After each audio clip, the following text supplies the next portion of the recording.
So there's this trend going around where people are ranking the most toxic Asian. Which Asian is the most toxic?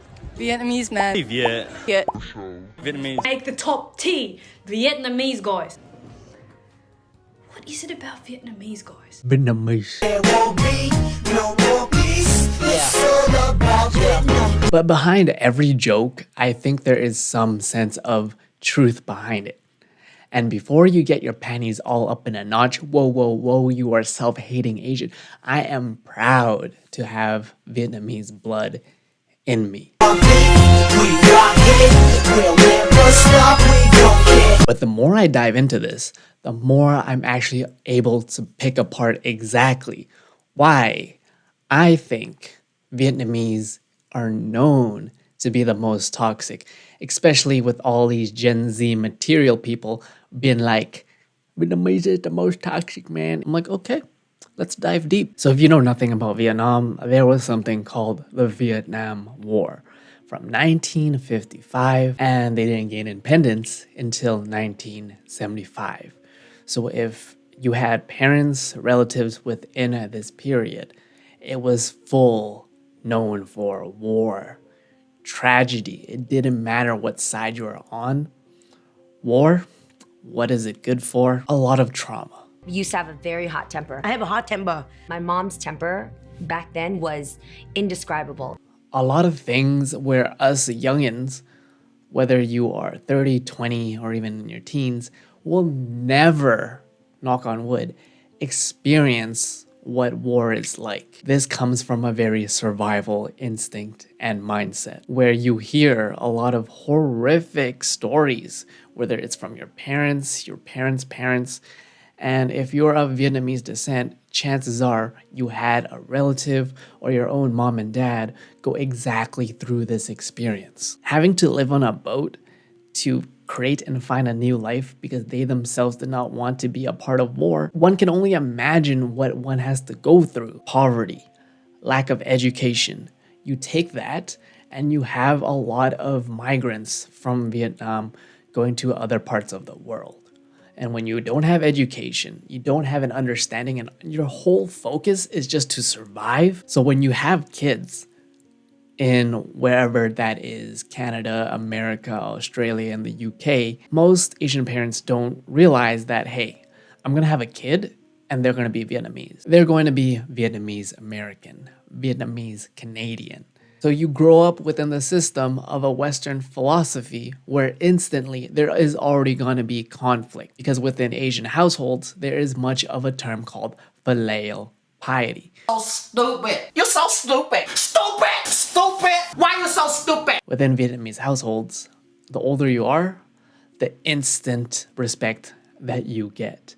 Doesn't matter if you're wrong or right. In Vietnam, the culture is very strict about marriage. It doesn't matter if you're happy. It doesn't matter if you're in an abusive relationship. Divorce is not an option. As a Vietnamese kid, you are often seen as their property because of the more collective Confucius philosophy. There isn't a sense of independence.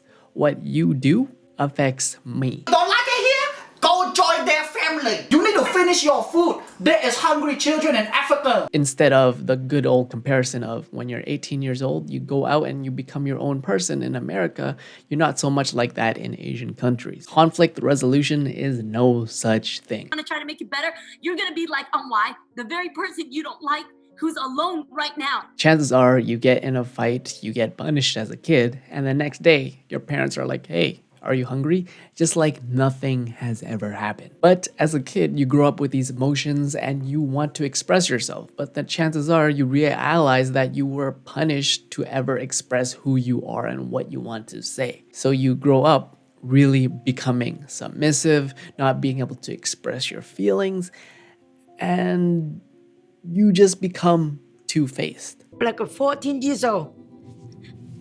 In the family nhà mình á, bị đòn hoài à. Where I know so much Vietnamese kids that lie and don't really are honest with their parents, including myself, where you are one completely different person on the outside with your friends, your colleagues, whoever on it, but the minute you meet your parents, you're a completely different person. And I don't know about you, but the more you do that, and you are to your own closest people that you can possibly be, aka your parents, you kind of teach your own self that you can't really be yourself and it is never safe to feel things.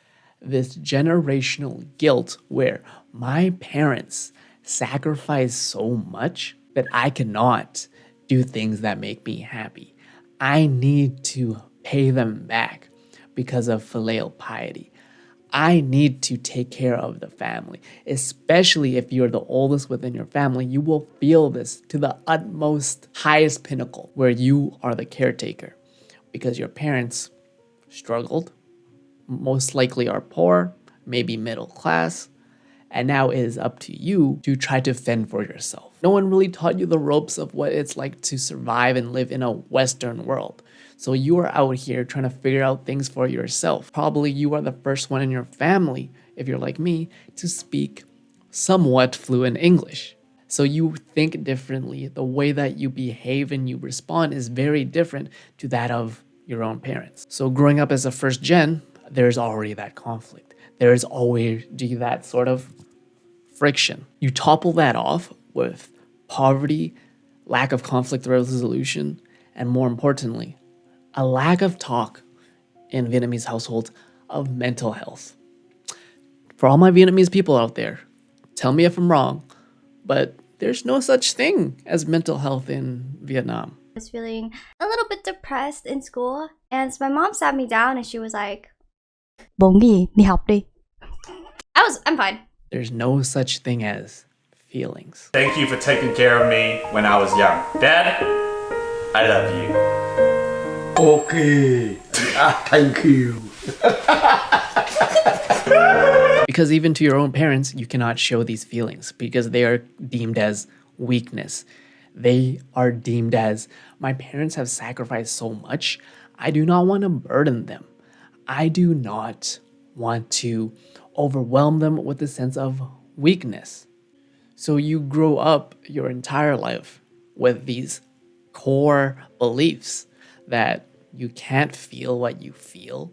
You always have to be strong and no one's coming to help you. And they did the best that they could. But it is up to us as the new generation to make sure that we are at least 1% better so whatever that has happened to us and how we react does not affect the next generation, our kids' kids. Because as you get older and as you go through more life experiences, you realize that as much as you try to change, as much as you try to heal yourself, you become just like your parents. You also like to gossip. You also have an inability to see certain things and you like to impose your will on other people because you think you know what's best. But you look at that and you're like, wow, oh my God, I've become just like my parents. Like, I can't talk for all Asians, right? But I'm of Vietnamese descent. And even though I am what you call a Việt kiều, right? An overseas Vietnamese, I still consider myself a little bit of both, where I can see it from my parents' perspective, and I can only imagine what they've gone through, and I can also see the things that I needed and didn't have as a child, and how tough it is for the younger generation to navigate a world that is so much different from our parents. And I'm just here trying to break that cycle.